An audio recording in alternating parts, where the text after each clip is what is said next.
WWE had a screw up today on Raw or yesterday, Monday night. We all know they use fake crowd reactions, and it's not surprising they use fake crowd noises for the lowest drawing WWE champion of all time, both in ratings and attendance, Drew McIntyre. When he was coming out on the program tonight, they accidentally left in part of John Cena's 16-time world champion introduction when I guess they were recycling a John Cena crowd reaction and trying to implant it for when McDonald or McIntyre, whatever the hell he calls himself, comes out to make it seem like he's actually over, which he is one of the biggest dorks ever in wrestling. Complete geek, in my opinion.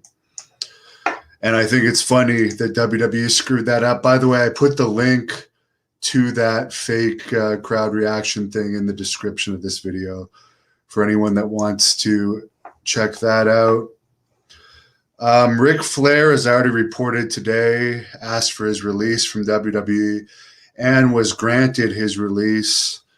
And because of Ric Flair's past relationship with the Turner Networks, most people figure he is AEW bound.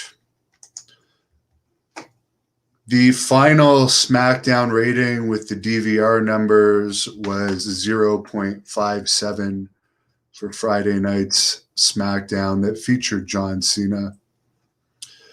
Goldberg versus Lashley was confirmed on Raw this week for SummerSlam.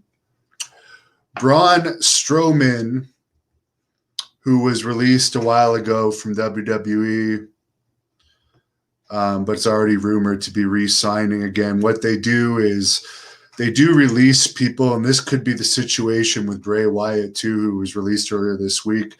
They signed a lot of people to ridiculous contracts back around the time they were worried about too many people jumping to AEW. And they paid people a lot more than they were worth. So what it seems like they've already done it with some is they release them and then they renegotiate for lower amounts of money. So that may very well happen with Braun Strowman and Bray Wyatt. I've only heard of one independent booking for Braun since he was released, and he is asking for $25,000 US for independent appearances, and that's for Qatar Pro Wrestling, which is run by a bunch of wealthy sheiks over in the Middle East, and that's coming up in February. They haven't run since the pandemic. A guy I'm friends with, Alofa, one of the Samoans, is the Qatar Pro Wrestling champion. But the reason I was bringing up Braun Strowman is he said in an Instagram post that his left leg is 15% paralyzed due to a 2015 back injury that he suffered.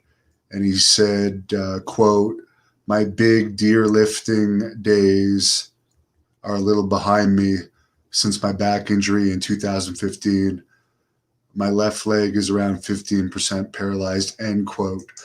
So I've already said all along that people saying that he's going to get into MMA or bare knuckle fighting are dreaming, because this guy was making millions of dollars for fake fighting.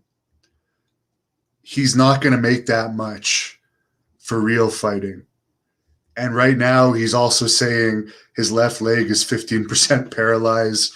Good leg movement is very important for fighting.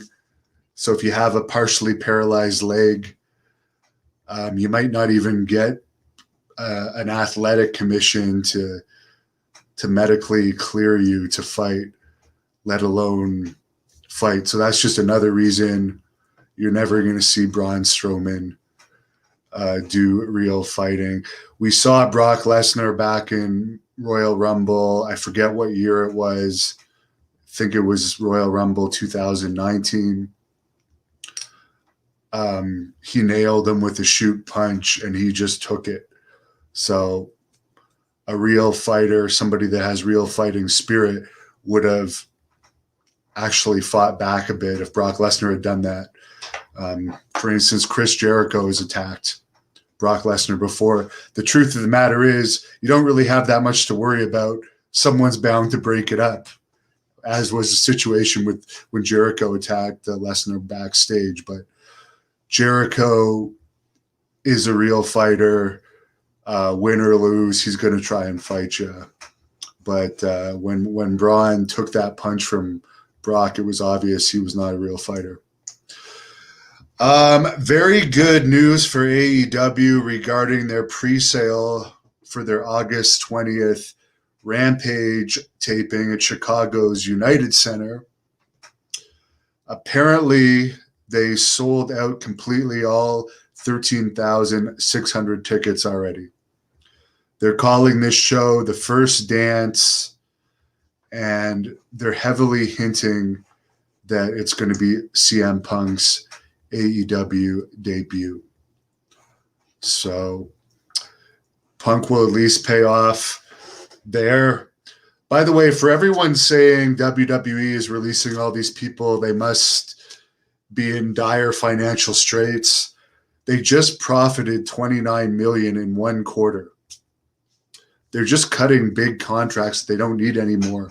Well, the current product is not great. I fully admit that. They have tons of footage they're making money on. I can only imagine what their YouTube channel makes.